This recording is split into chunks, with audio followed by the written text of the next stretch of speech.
The sub 4-meter SUV space has grown a lot in popularity because of its perfect blend of various different aspects. For example, the Nissan Magnite.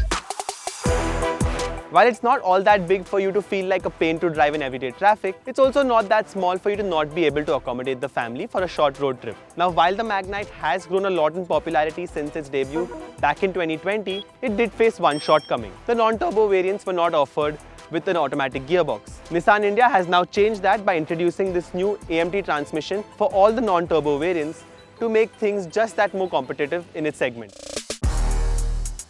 The Nissan Magnite has always been a very handsome vehicle. The face of the car looks quite striking with that sharp headlight design and wide grille, making quite a bold statement for such a low-cost product. The chrome bits and 16-inch alloys does make the car look more expensive than it really is, and even though the rear of the car misses out on any LED lighting, it still looks quite smart, especially with that bold Magnite spelled out so prominently. A new addition though is the integration of the EZ-Shift badge at the bottom right of the boot lid, which is probably the only visual way to tell this apart from its manual sibling. Also, this new black roof with blue paint is exclusive to just the EZ-Shift variant. The cabin of the Nissan Magnite is still a familiar place to be. You have this quite an interesting dashboard layout with an 8-inch touchscreen and a 7-inch digital gauge cluster. And to top all that off, you have amenities such as an automatic climate control, push button start, and quite a few cubby spaces to make life easier.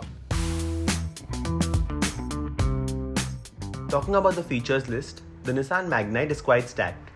The top variants get LED headlights as well as LED fog lamps, a 360-degree camera, cruise control, a PM 2.5 air conditioning filter, and a lot more. Safety features include dual front airbags, ABS with EBD, rear parking sensors, hill start assist, a tire pressure monitoring system, and a host of other measures. The rear seats also haven't changed all that much. You still have adequate amount of knee room, good amount of headroom. Although we could do with more under-thigh support, these rear AC vents and relatively large windows make journeys not all that uncomfortable. The Magnite EZ-Shift gets the same 1-litre naturally aspirated 3-cylinder engine that produces 72 PS and 96 Nm of torque, but this time mated to an AMT transmission that still continues to put all that power down through those front two wheels. Of course, the biggest talking point about this Magnite EZ-Shift is this AMT transmission that will be available on all the non-turbo variants. The transmission isn't the fastest to respond by any means. If you're in the middle of traffic, bumper to bumper, it does do a good job, but once you try to get into the higher RPMs is when the transmission takes good 2 to 3 seconds to respond, and you kind of feel like it's confused as soon as you put your foot down. And even when you do put your foot down, the power isn't all that linear. It does make you feel every single shift in your back, but apart from that, it's a pretty good transmission to have in the city, but just don't expect too much as you would expect from the turbo CVT.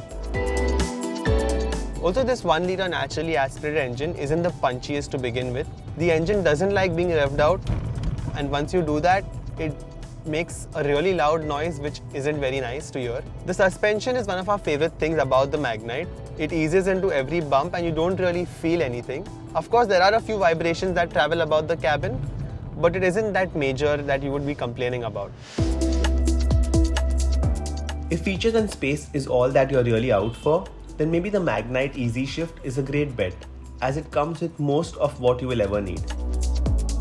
It's still a great alternative to hatchbacks and compact sedans if you're seeking a relatively higher seating position. But if you do want something that could be more lively to drive without taking too much of a toll on your pocket, then you should probably upgrade to the turbo CVT or maybe even look elsewhere.